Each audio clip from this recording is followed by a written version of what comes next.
E aí, galerinha, tudo bem? Professora Joluana Brites falando para mais uma aula de História. E hoje a gente vai dar seguimento ao período entre guerras e a gente vai falar um pouquinho do ideário nazifascista, como surgiram as ideias do nazismo e do fascismo no mundo, o contexto em que eles surgiram e do que fala cada uma dessas ideologias. Então, galerinha, nós vamos falar sobre algumas características gerais do nazifascismo, tá? E quando eu falo característica geral aqui, falo nazifascismo, eu estou me referindo aos dois principais representantes das ideologias de regimes totalitários, tá? Do fascismo e do nazismo. Então, o nazifascismo caracteriza-se por ser um movimento ultranacionalista, antidemocrático, antioperário, antiliberal, anticomunista, eu diria até anti-humanitário, tá? Ele vai surgir num momento de bastante crise dos países europeus, tá? Desencadeado principalmente pela Primeira Guerra Mundial e pela quebra da Bolsa de Valores de Nova York. A Europa passava por uma crise tremenda, nós já estudamos sobre isso. Crise de alimentos, crise econômica, e tudo isso vai favorecer o surgimento de regimes totalitários. Nós vamos ter como principais representantes dos regimes totalitários, né, nazifascismo, na Alemanha, Adolf Hitler com o nazismo, na Itália, Benito Mussolini com o fascismo, tá? Tiveram outras expressões de totalitarismos pelo mundo, também como o franquismo na Espanha e o salazarismo em Portugal. Mas como representantes de doutrinas mais fortes, nós temos que trouxeram até mais prejuízos para a humanidade, o nazismo e o fascismo, tá? Então esses regimes, eles vão representar uma reação nacionalista, tá? A todos aqueles prejuízos trazidos pela guerra. Lembra que eu falei para vocês que a Alemanha foi muito prejudicada com o Tratado de Versalhes? Eles acreditavam que o mundo deveria indenizá-los, digamos assim, por todos os prejuízos causados pela Primeira Guerra Mundial, tá? E aí isso também era uma forma de fortalecer o Estado, tá? Um Estado totalitário, o próprio nome já diz, e uma forma de combater as ameaças revolucionárias de esquerda, tá? Principalmente após a Revolução Socialista da Rússia em 1917. Essa foi uma experiência bastante peculiar, porque demonstrou que o socialismo poderia subir ao poder, como aconteceu na Rússia, e isso era o maior medo dos regimes totalitários. Então, olha só, galerinha, nós vamos ter como características gerais também desses regimes: totalitarismo, Estado total; nacionalismo, a criação de uma identidade nacional; o idealismo, tá? A criação de ideologias para convencimento da população; o romantismo, que é esse discurso de salvador da pátria, tá? A romantização de períodos de crise; autoritarismo, nós vamos ter eles representados na figura do Führer, que significa líder, e o Dutch, que significa guia, tá? Militarismo, ou seja, luta armada, e anticomunismo. No caso alemão, no caso do nazismo, a gente ainda tem que citar o antissemitismo, que era a perseguição racial aos judeus, tá? E na Itália, a gente vai também destacar o corporativismo, que o Estado também era responsável para tentar harmonizar as disputas entre o capital e o trabalho, tá? Ou seja, ele ainda influenciava na luta de classes. E aí uma coisa muito curiosa que a gente tem que falar é o seguinte: como que essas teorias chegaram ao poder? Quem financiou tudo isso? Porque não ia simplesmente falar, né, essa doutrina e ia subir no poder, não é assim. Hitler e Mussolini, gente, contaram com um capital financeiro e apoio da burguesia, da galera da grana, tá? Na edificação do Estado totalitário. Na Alemanha, uma família muito tradicional, a família Krupp, dona de indústrias no ramo do aço, tá? Munições e armamentos, também vai ganhar muito dinheiro com isso, pois vendia armamentos para o Estado Nacional. E o fascismo foi apoiado pela Confederação Geral da Indústria e pela Associação dos Bancos e pela Confederação da Agricultura. Ou seja, eles eram apoiados pelas elites, gente, vamos sempre lembrar, apoiados pelas elites, pela extrema-direita, movimentos nacionalistas. Não há como pensar em regimes totalitários diferentes destas teorias.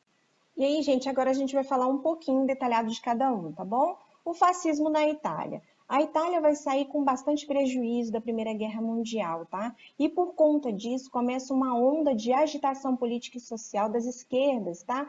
com greves, ocupações de fábricas, ocupações de terras improdutivas, latifúndios, né? E isso vai gerar uma intensa instabilidade política.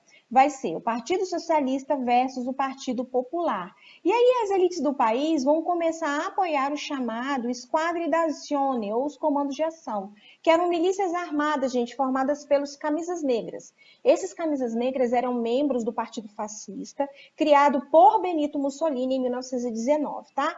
2 anos depois dessas agitações, 2 anos depois do surgimento do Partido Fascista, os fascistas vão conseguir eleger o maior número de representantes no parlamento, tá? Há uma suspeita grande de fraude nessas eleições, mas eles continuam sendo maioria representativa no poder neste momento.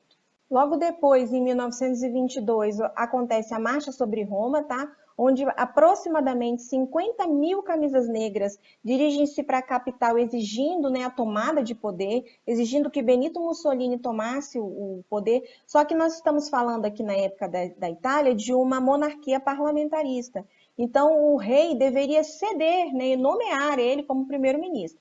E é isso que vai acontecer, gente. O rei Vítor Emanuel III vai ceder a essa pressão dos camisas negras e vai nomear o líder fascista para o cargo de primeiro-ministro. Já em 1924, por meio de novas eleições fraudulentas, os fascistas conseguem alcançar a maioria parlamentar novamente, e no ano seguinte, Mussolini já passa a ser chamado de Duce, né, o guia, ou seja, ele já começa a ter inclusive apoio da população para a implantação desse Estado totalitário. Os focos de oposição, assim como no fascismo, também eram eliminados no nazismo da mesma forma, tá? E a imprensa e a licença de advogados antifascistas eram suprimidas. A gente consegue até associar hoje em dia alguns tipos de perseguições políticas, né? Se você é de oposição, você é perseguido. E na realidade não deveria ser bem assim. Mas isso é uma herança desses regimes totalitários nazifascistas. Em 1929, ele já assina o Tratado de Latrão, tá? E o clero declara apoio a Mussolini em troca do reconhecimento, tá, do Vaticano como um Estado independente. E aí a Igreja Católica começa a apoiar as atitudes de Mussolini. Vai haver uma intensa propaganda de massa e proibição de greves, tá? E aí, gente, em 1929 chega a crise, e aí começa a intensificação de produção de armamentos, munições, eles começam a tomar territórios num objetivo de retomar o chamado Império Romano, tá? Mais ou menos comparando com o nazismo, é aquela conquista que eles acham que para ser um Estado hegemônico precisa ter mais terras, tá? E aí vai haver uma associação aos governos de Itália, Alemanha e Japão em diversos tratados de agressões, né, nacionais. Tudo isso em nome do combate ao comunismo, do combate às manifestações de esquerda. E aí, galerinha, agora a gente vai entrar no nazismo, tá? O nazismo foi uma semente plantada desde o final da Primeira Guerra Mundial com o Tratado de Versalhes, que vai afundar a Alemanha numa grave crise socioeconômica, tá? Vai faltar até alimento lá, a moeda alemã não vai servir para nada. E aí, gente, vai ser instituída a chamada República de Weimar logo após a guerra, que vai de 1918 a 1933, tá?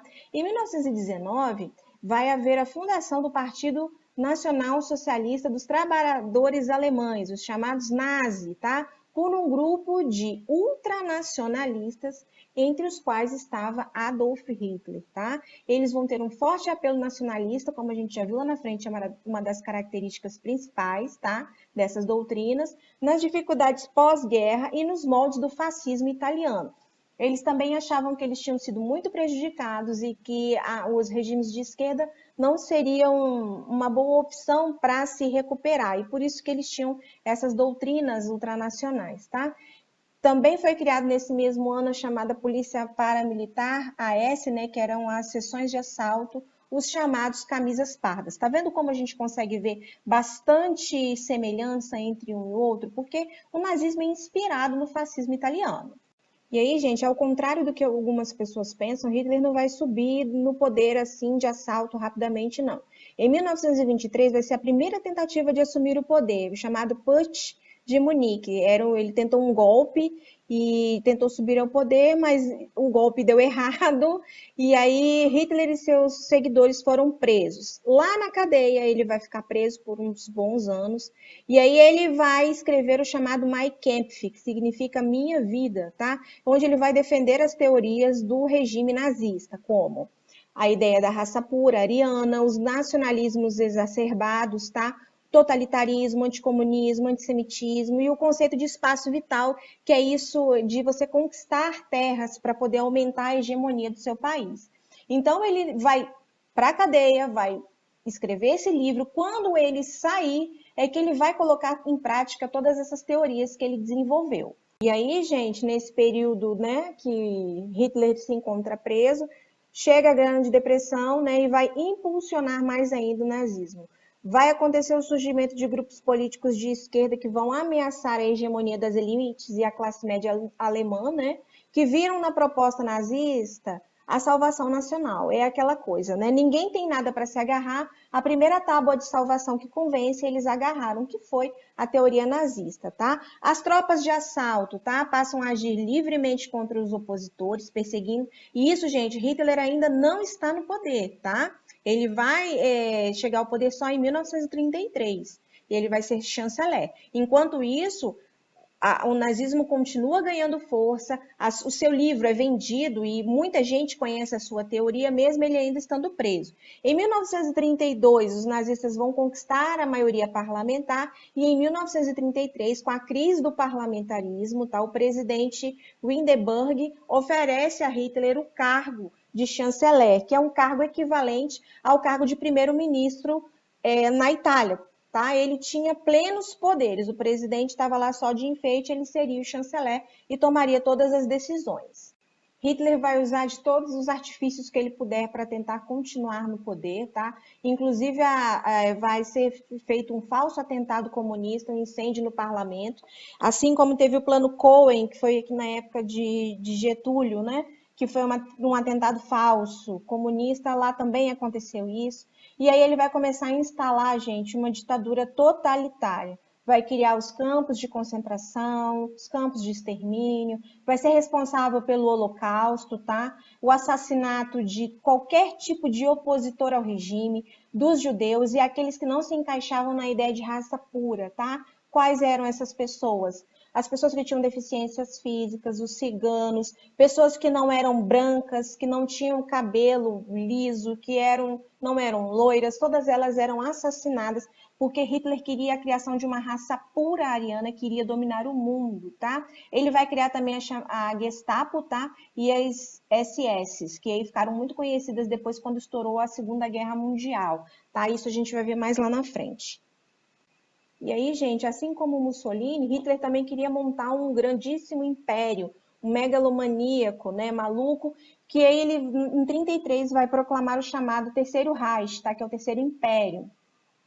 E aí, gente, quando o Hindenburg morre, Hitler vai acumular os cargos de presidente e chanceler. Aí sim, gente, ele vai adotar o título de Führer, assim como Mussolini adota o de Duce, tá? E ele vai começar a ter ações cada vez mais totalitárias e ditaduras, tá? Vai extinguir os partidos políticos de oposição, vai calar a imprensa, vai suspender os sindicatos e o direito de greve. Em 1934, ele faz uma espécie de expurgo, tá? Na chamada Noite dos Longos Punhais, que é a eliminação, tá? De vários líderes da AS que divergiam da autoridade absoluta de Hitler.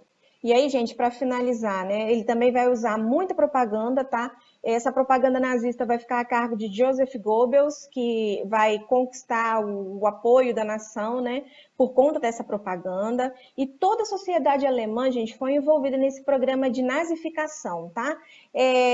Crianças, adultos, adolescentes, escolas, instituições, todos eram induzidos a filiar-se, né, a chamada juventude hitlerista ou o partido nazista. E isso vai se completar, gente, fechando o ciclo com a produção de armamentos. Então, a Alemanha tinha essa identidade, a Alemanha queria conquistar esse espaço vital por conta dessa nazificação, por conta da disseminação dessas teorias de Hitler. E aí, gente, a gente vai encerrar a nossa aula, tá? A finalização e, né, desses regimes O destino final deles a gente vai ver quando a gente for estudar a Segunda Guerra Mundial, tá bom? Que é quando esses regimes vão entrar em colapso, e aí cada um deles tem a sua própria consequência, sua própria punição, tá bom? É isso, gente. No mais, acompanhe as nossas redes sociais para ficar por dentro de todas as novidades. Se você gostou, já deixa o joinha, o coraçãozinho, tá bom? Vejo vocês na próxima aula. Grande abraço. Tchau, tchau.